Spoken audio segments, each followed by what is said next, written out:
Let's find the surface area of this surface of revolution.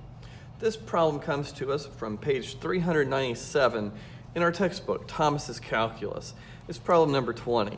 The instructions simply find the area of the surface generated by revolving the curve in this problem about the indicated axis.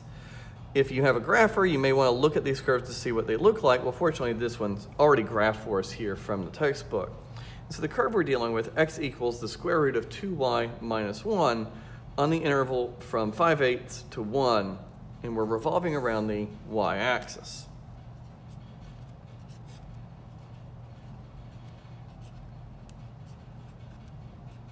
And we can see the parabolic region, the little slice of a paraboloid that we get here, and we're finding that surface area. Nicely, the bounds are easy. They're given to us, and we just need to think about revolving around the y-axis. So we know our surface area formula.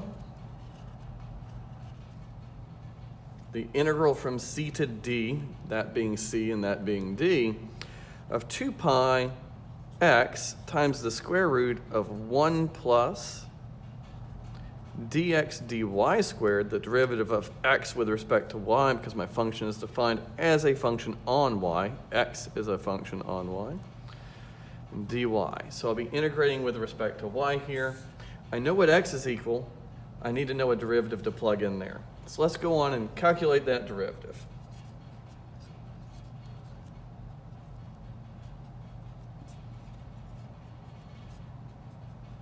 All right, so I've used the power rule and the chain rule, and now I know my derivative that I need to plug in. Everything's really easy to square here, so this formula is not too bad once I plug things in. I'm integrating from 5/8 to 1. I'm gonna go on and write this 2 pi out front.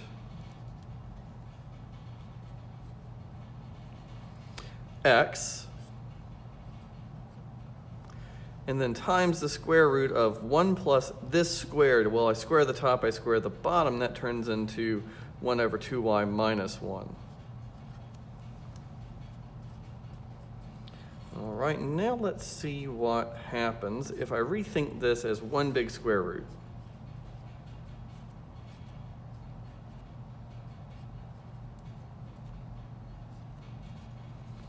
All right, I can actually imagine distributing this.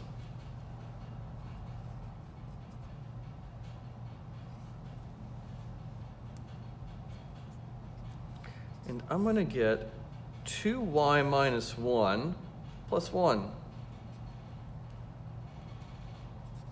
So I'm distributing both terms here at the same time, right? 2y minus 1 times 1 is 2y minus 1. 2y minus 1 times this fraction is just the 1 because the denominators cancel. Minus 1 plus 1, that's pretty nice to deal with. And I end up with 2 pi times the integral of from 5/8 to 1 of the square root of 2y. So I need to evaluate this integral. I'm going to give myself some more space and just write this on the next board.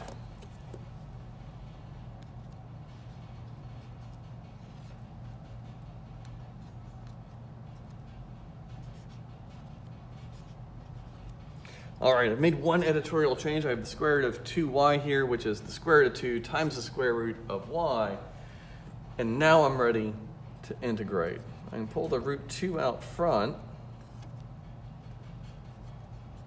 Think about that as y to the 1/2.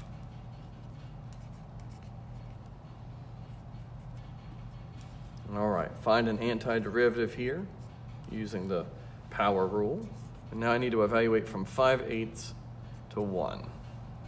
So let's go on and deal with the constants here. I have 4 root 2 pi over 3, and then y to the 3/2 evaluated from 5/8 to 1. 4 times the square root of 2 times pi over 3, and here I have 1 minus 5/8 to the 3/2.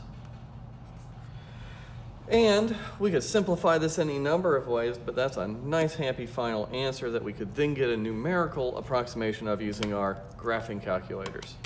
But that's it for now.